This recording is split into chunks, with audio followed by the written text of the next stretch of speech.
నిరుద్యోగ JAC.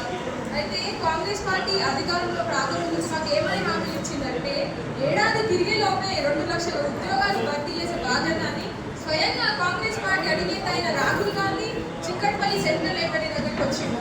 And Revanth Reddy గారేమో మా కోచింగ్ సెంటర్స్ దగ్గరికి, మా స్టడీ హాల్స్ దగ్గరికి వచ్చి ఇదే మాట 2 లక్షల ఉద్యోగాలు ఇస్తాము కాంగ్రెస్ పార్టీని గెలిపియండి అని చెప్పడం జరిగింది.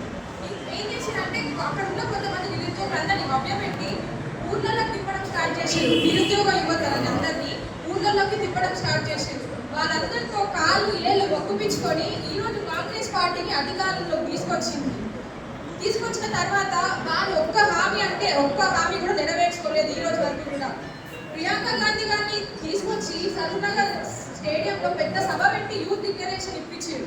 ఆ సభలో ఏం చెప్పిందామే 4,000 నిరుద్యోగ వృత్తి ఇస్తాము అండ్ జాబ్ క్యాలెండర్కి చట్టబద్ధత కలిగిస్తామని చెప్పి ప్రగల్భాలు పలికి వాళ్ళు ఎక్కడ పోయింది జాబ్ క్యాలెండర్, ఎక్కడ పోయింది మీ 4,000 నిరుద్యోగ వృత్తి? ఇంకెన్నాళ్ళ నిరుద్యోగులను మభ్యపెట్టి యావత్ తెలంగాణ మొత్తం గమనిస్తా ఉంది. వచ్చే ఎన్నికలలో మీకు ఖచ్చితంగా బుద్ధి చెప్తాము, ఖచ్చితంగా మేము అందరం ఒకటై ఖచ్చితంగా బుద్ధి చెప్తాము.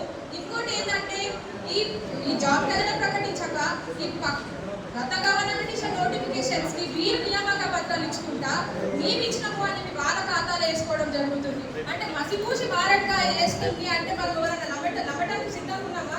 ఏం కదా. ఎవరికి అందరికీ తెలుసు వాళ్ళు ఎన్ని నోటిఫికేషన్స్ ఇచ్చిరు, బీఆర్ఎస్ గవర్నమెంట్ ఎన్ని నోటిఫికేషన్స్ ఇచ్చిరు అనేది అందరికీ క్లారిటీ ఉంది.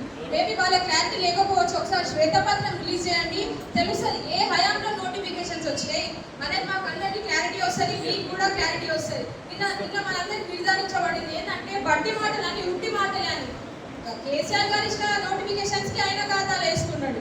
సో మనందరం ఒకటి గమనించుకోవాలి ఏంటంటే మిత్రులారా, నిరుద్యోగ మిత్రులందరికీ నేను ఒకటే చెప్తున్నా. చూసి కదా మనకు బడ్జెట్ లో కూడా కనీస ప్రకటన కాదు కదా, దాని గురించి ప్రస్తావన కూడా రాలేదు.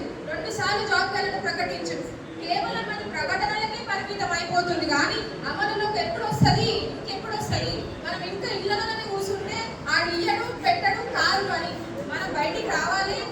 రేవంత్ రెడ్డి సర్కార్ని గుంజాలి, మనం బయటికి గుంజాలి, వాళ్ళ రోడ్డు మీద గిడ్చాలి. అప్పుడే మనకు ఉద్యోగాలు వస్తాయి. ఇళ్లలో కూర్చుంటే రావు. ఖచ్చితంగా మీరు బయటికి రావాలి, కొట్లాడాలి, మన ఉద్యోగాలు మనమే తెచ్చుకోవాలి. తెలంగాణ తెచ్చుకోవడానికి మనలాంటి నిరుద్యోగ యువత ఎంతో మంది ఆత్మ బలిదానాలు చేసుకున్నారు. వాళ్ళ ఆత్మ బలిదానాల మీద ఏర్పడ్డది తెలంగాణ రాష్ట్రం. అట్లాంటి తెచ్చుకున్న తెలంగాణలో మనకి ఉద్యోగాలు ఇవ్వకుండా, మనకి న్యాయం చేయకుండా ఇంకా ఈ సామాన్య ప్రజలకి ఎట్లా న్యాయం చేస్తారని చెప్పేసి నేను ఈరోజు ప్రభుత్వాన్ని సూటిగా ప్రశ్నిస్తా ఉన్నా.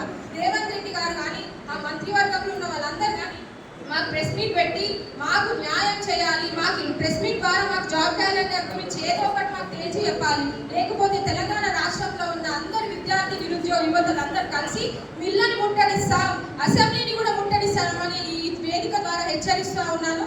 ఈ అవకాశం కల్పించిన పెద్దలందరికీ ధన్యవాదాలు తెలియజేస్తున్నాను.